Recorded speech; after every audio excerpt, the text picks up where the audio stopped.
Let's get started with our first email question of the night. We've got this one coming from Donna.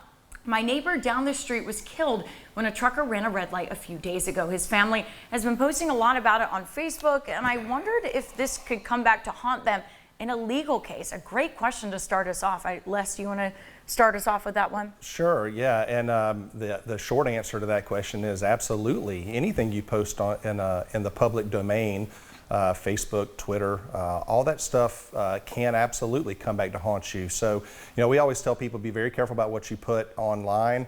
I like to use the rule, if you can't say it in front of your mother or your grandmother, you probably shouldn't post it.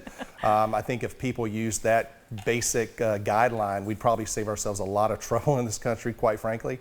But yeah, I mean, anything you put out there on the public domain, it's considered an admission. People can use it to cross-examine you. And so I know a lot of times, especially after a tragedy like a wrongful death case, somebody passes away in a motor vehicle collision, emotions are very raw. People are angry, they're confused, they're upset. It's natural to want to vent. I would just advise people that, take a step back, take a deep breath, because sometimes you can put some things up there that might have seemed very appropriate at the time, and then, a few hours go by and things wear off a little bit and it doesn't look so great. So just be careful about what you put on social media regardless. And especially if you have any sort of a litigation claim pending or might have one coming up, absolutely stay off of social media.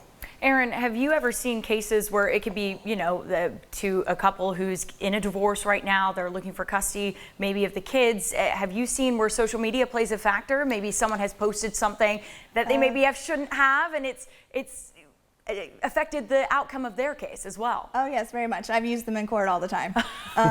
She goes, I know. It's something I say if, you have to think if like the judge and Jesus are on your shoulder, it's, before you text, type, put anything on social media, anything that you wouldn't want read aloud in court, you probably shouldn't put on social media.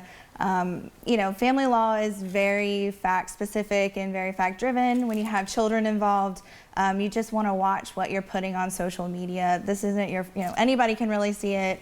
We are in the social media age, so I just say, judge and Jesus on your shoulders. If they wouldn't like it, you probably don't need to post it or write it or tweet it or send it to anybody. Exactly.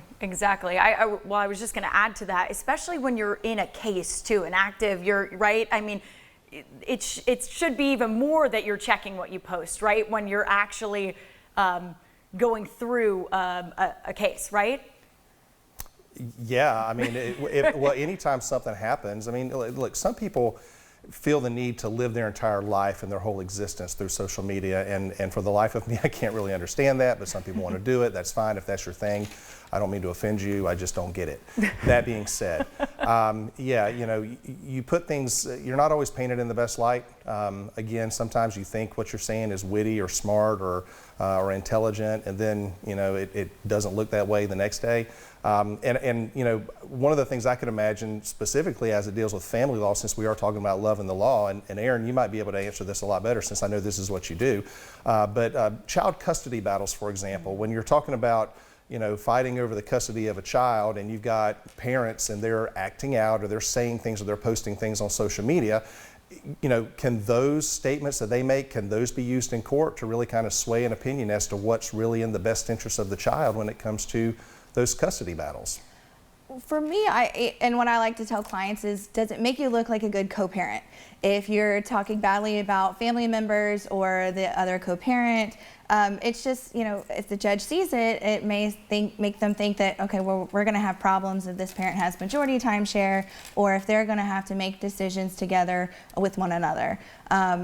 Social media, like what a lot of people will do is fire off on a tweet or Facebook, and it's out there, and friends, family are looking at these posts, and it just adds to the emotion of time sharing and family law cases. So it also hurts when you're doing negotiations or mediation. It's really hard when they've seen social media posts over the last several months and we get to a mediation or a court hearing where maybe we need to start making some decisions about the kids and come together. And once you say something, it's really hard to take it back, and it's hard to forgive somebody who may have said something really bad about you.